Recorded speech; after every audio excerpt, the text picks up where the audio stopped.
श्री शिवाय नमस्तुभ्यम। हम सबको पता है कि आज है 2 दिसंबर यानी कि सोमवार की प्रतिपदा तिथि का बहुत ही प्यारा सा दिन है। सोमवार तो अपने आप में विशेष और प्यारा होता ही होता है। साथ ही साथ आज का ये जो दिन है वो है चंद्र दर्शन का दिन। और आज रात में आप सभी को अपने घर पे, कहीं भी बाहर नहीं निकलना, आपको कहीं भी जाना नहीं है, अपने घर पे आटे का एक गोल दीपक अगर आप लगा देते हैं इस चंद्र दर्शन के दिन, तो आपकी फैमिली में, परिवार में सभी लोग खुश रहेंगे। कभी भी किसी को कोई भी दिक्कतें नहीं आने वाली। ठीक है ना। बहुत ही छोटा सा, बहुत ही आसान सा उपाय है, तो समझने की पूरी कोशिश करिएगा जिससे आप इस उपाय को आसानी से कर पाओ। ठीक है ना।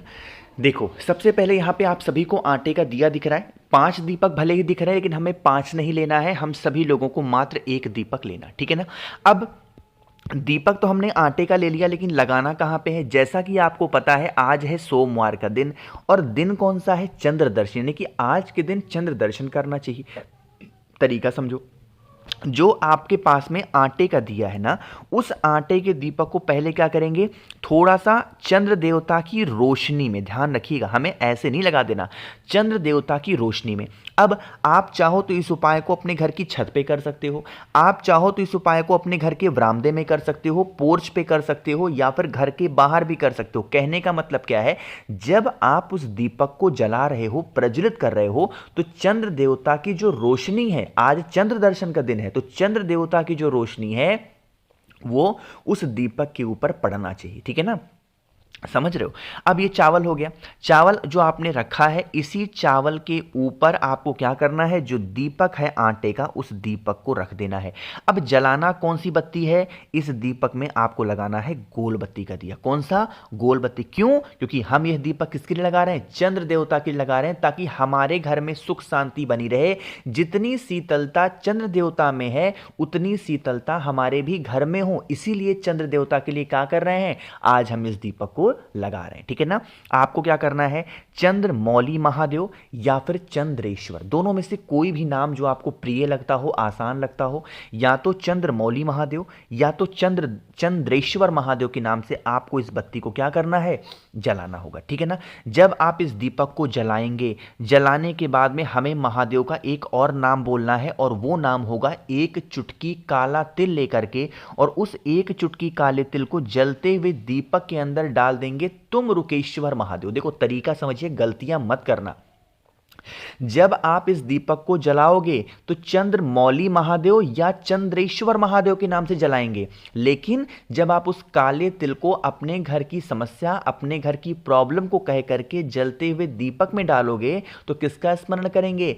तुम रुकेश्वर महादेव के नाम से डालेंगे। जब यह दीपक ठंडा हो जाए, दीपक को उठाना, अगले दिन किसी भी पेड़ के नीचे रखाना आटे के दीपक को। इसके अंदर के जो काले तिल होंगे, जो इसके नीचे के रखे हुए चावल होंगे, ये सभी साथ में लेके जाना, किसी भी वृक्ष के नीचे रख करके चले आना। ठीक है ना। यकीन मानिए, अगर इस उपाय को आपने बहुत ही विधि विधान के साथ में कर लिया तो कभी आपको घर में कोई भी प्रॉब्लम नहीं होने वाली। ठीक है ना।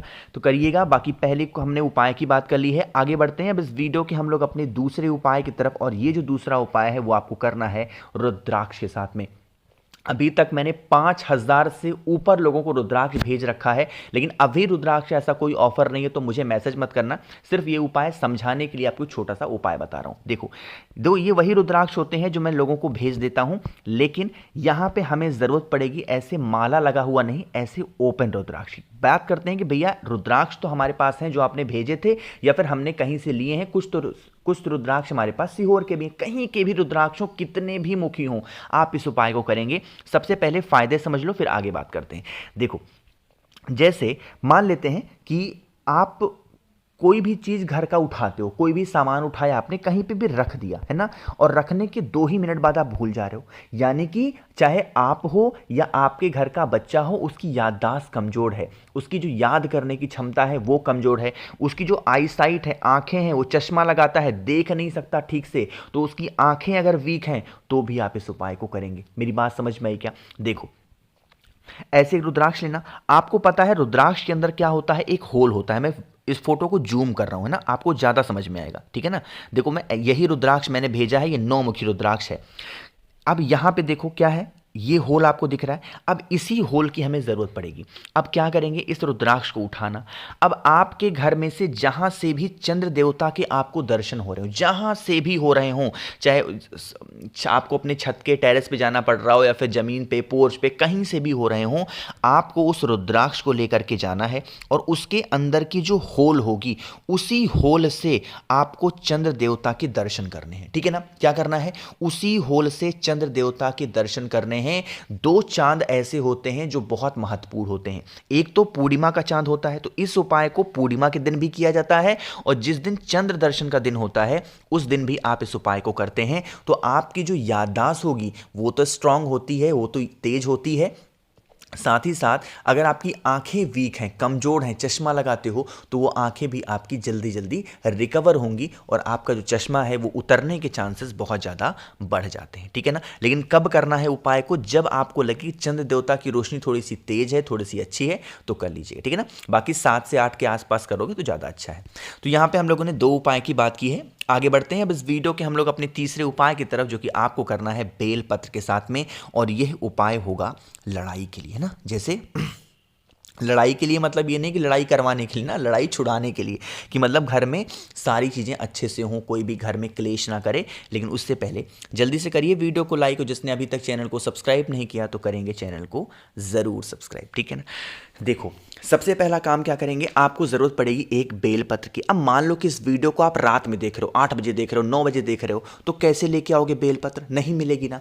आपके घर के अंदर जो भी पेड़ पौधे लगे हों उनमें से कोई भी एक पत्ता ले लो। बस एक चीज़ का ध्यान रखिएगा, जो पत्ता लोगे वो तुलसी माता का पत्ता नहीं होना चाहिए, बाकी कोई सा भी एक पत्ता ले लो। साथ ही साथ लड़ाई झगड़े को दूर करने के लिए हमें एक चीज़ लेनी होगी, और वो होती है काला तिल। ठीक है ना, थोड़ा सा काला तिल लेंगे।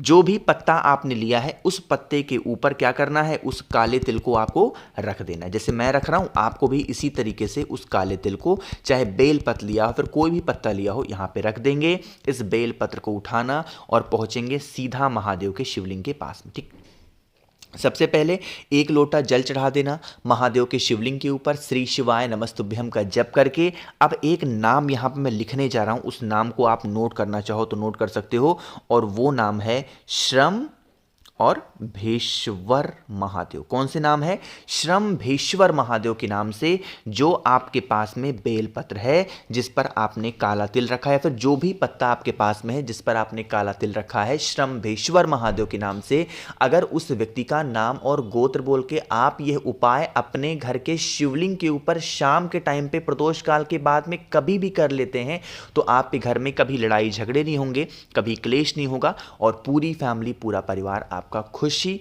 और संपन्न रहेगा। ठीक है ना, करना जरूर है। 3 उपाय आपको समझ में आ गए होंगे। अब यहाँ पे एक सबसे स्पेशल, जो कि पूज्य गुरु जी ने अपनी लगभग सभी कथाओं में इस उपाय का जिक्र किया है, और इस उपाय से आपके घर में अगर धन की कमी बहुत ज़्यादा होती है, माँ लक्ष्मी का वास घर में आपके नहीं होता है, तो आपको इस उपाय को करना चाहिए। ठीक है ना, क्या करना है, आपको एक ऐसा नॉर्मल सा दिया लेना, मन हो नया हो, मन है पुराना लो, कोई सा भी दिया लो। ठीक है ना, इस दीपक के अंदर हमें क्या करना है, आपको इस दीपक के अंदर डालना होगा घी। ठीक है ना, ध्यान रखिएगा, यहाँ पे हमें ना तो तिल के तेल की ज़रूरत है, ना तो सरसों के तेल की ज़रूरत है, आपको इसमें घी डालना है। और घी डालने के साथ ही साथ आपको इसमें बत्ती लगानी है, लंबी बत्ती। अब यहां पे नियम समझना, कितनी गलतियां लोग करते हैं बत्ती लगाने में। मैंने बताया लंबी बत्ती लगानी है तो क्या करोगे, एक ही बत्ती, नहीं, ये तरीका गलत है। आपको बत्ती कैसे लगानी चाहिए, एक बत्ती ऐसे लगाओ, एक बत्ती ऐसे लगाओ। अब जब कहा जाए चौमुखी दिया लगाना है तो चारों बत्तियों को लगा दो, मेरी बात समझ में आई क्या, चारों बत्तियों को जला दो। लेकिन जब यह कहा जाए कि आपको एक लंबी बत्ती का दिया लगाना है तो आपको एक मिनट, फिर आपको क्या करना चाहिए, ऐसे बत्ती लगाओ और किसी भी एक बत्ती को जलाना चाहिए, क्योंकि एक बत्ती किसके लिए होती है, धन के लिए होती है, और एक बत्ती किसके लिए होती है, आयु के लिए होती है। तो कभी भी दीपक लगाओ तो उसमें 2 बत्तियां हो, भले ही जलाओ एक बत्ती, लेकिन 2 ही बत्ती लगाना है। और इसको लेकर के बेल पेड़ के नीचे, और वो बेल का पेड़ आपके घर के अंदर अगर है तो ज़्यादा अच्छा है, उसके नीचे जाना, दीपक को रखेंगे।